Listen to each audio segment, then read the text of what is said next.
Today we're covering another segment, and in this one we're going to be covering the peak control. And I thought it was a unique idea we can play around with and can give you more control over your audiences in case you got a heckler or someone who wants to mess with you. And finally, real fast, it was inspired by Eddie Fechter's work in his book, The Magic of Eddie Fechter. So it would actually look like this. We would have a card selected. We can actually use this outside of the context of normal peeking, so we can have a card selected. Spreading cards, which we covered earlier. We have the card shown, okay? Shown to the audience. It's placed back, let's say about here. We show the card to the audience, and they can memorize it, learn it, and love it. And you mention to them, remember the card, we want to get an image of it. As you now hand out the cards to be shuffled, your hands are clean, yet you know it is the 9 of spades for the card to be controlled. And then later when you get the cards back, you can find it and then be able to reveal it however you wish. And we'll get into revelations later on in the upcoming sections. So that is the peak control, and it is a great, great versatile idea. Let's jump into it. So again, this was inspired by Eddie Fechter, real fast, because I gotta give credit. He originally did it with a peek. They would say when to stop, and then he would go into the segment, remember your card, and you'd be able to identify the card. I streamlined it to just be able to use it under any circumstance, just under the guise of memorizing your card to be able to get the peek. So we have a card selected. Let's say it is the Jack of Hearts in this case. And now we have the card returned. Let's say we use the riffle return. Okay, we show it, and we want them to remember their card. Now in this case, for the peak control, we actually have to get a break below it. We don't get a break above it and try control to the top. We're actually going to let the spectator shuffle. So for this context of the sleight, we actually show the card, and then we get a break below it, thumb pulling back, getting that break. And we can drop the cards on top, dribble, whatever you feel like. So now we're at the position where the selection is at the bottom of the upper packet, and then the rest of the deck, and being held by a pinky break. Now here was Eddie Fechter's unique idea or take on it, or what he did. He would actually come out just a little bit, and he would step the cards just a bit. Hopefully I make this clear. So the fingers, 4 fingers on top, 2 fingers right here, thumb on top, or just hanging out.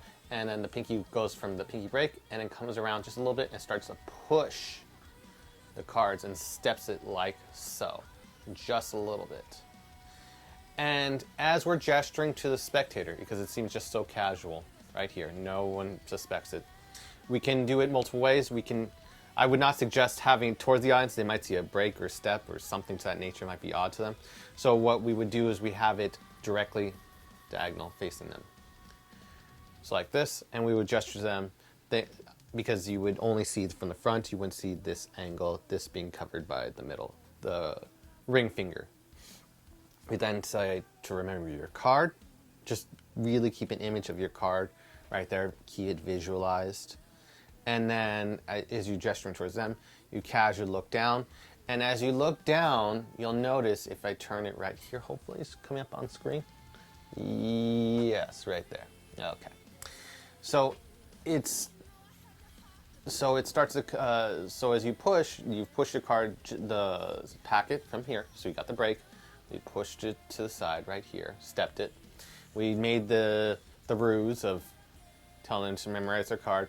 And we can even just look straight on almost at them as you're peeking it in this way. You can tell them to do it and then look down as you let the deck fall, square into place. But we just want to be able to get that card right there. So Jack of Hearts, oops, right there. So you can see the Jack of Hearts. So we just want to be able to just get the knowledge of the card in this case.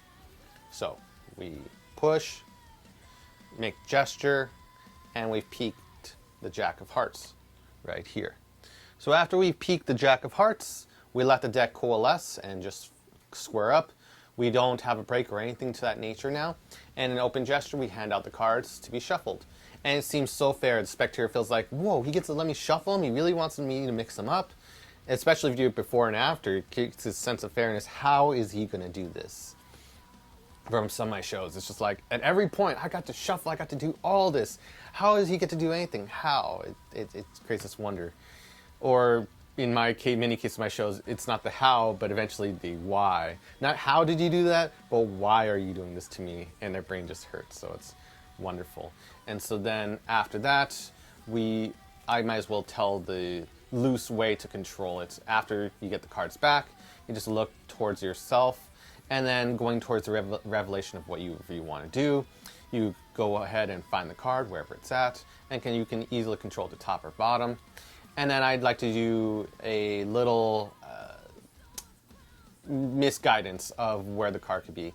So I've got, in this case, I control it to the bottom. I'd say, is your card on top? No? Okay, then we have a long way to go. In the case that we control it to the top, so let's say it was in the center, and we just keep it towards ourselves, we just cut it to the top, card's on top now. And I just go, is your card on bottom? No? Okay, we still got a ways to go. That was my one guess, and you can laugh relaxingly. And it's great not to take yourself too serious. So then there you go, and then we can go into the revelations later. But it was just a quick idea I thought was very helpful to many people. In case you got that one spectator who just wants to take the deck and just shuffle and really mess with you, this gives you an out. So after you have, let's say in another way, cards dribbled, cards shown, and then you get a break, and you say, I want to check your cards, I want to shuffle. Hold on, I just want you to memorize your card. And you could actually go out of line just to remember the gesture. And I say, hold on, I want you to memorize your card. Oh, fine, just shuffle them, whatever. And you already have the knowledge that he was a jack of spades in this case. So, another jack, how odd. But it's just that knowledge gets you ahead in the cases that you got difficult audiences. It puts you that much further ahead. And just having these different routes you could go down, not being stuck to one way. If it messes up, your trick's done. But just giving you that way to maneuver can be very helpful in many cases. So I hope this lesson was helpful to you. Like and subscribe, and see you in the next video.